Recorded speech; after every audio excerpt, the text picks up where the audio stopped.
ব্যবসার কিন্তু একটা পলিসি থাকে। সেটা হচ্ছে ধরেন যে এখন পুরা দুপুর বাজে হচ্ছে ১:৫২।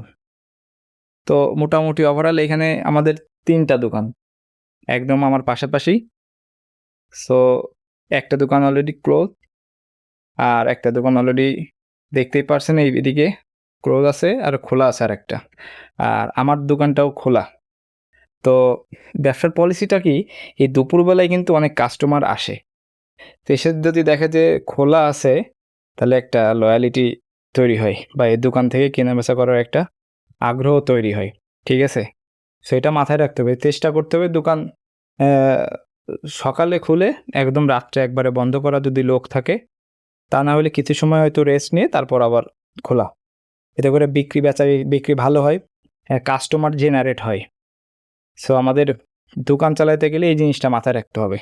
দেখেন আমি ভিডিও করতে, করতে মাত্র ৳৩০ বেচাকেনা করলাম। তো এইটাই হচ্ছে নিয়ম। দুপুরবেলাও কিন্তু খুব ভালো বেচাকেনা হয়।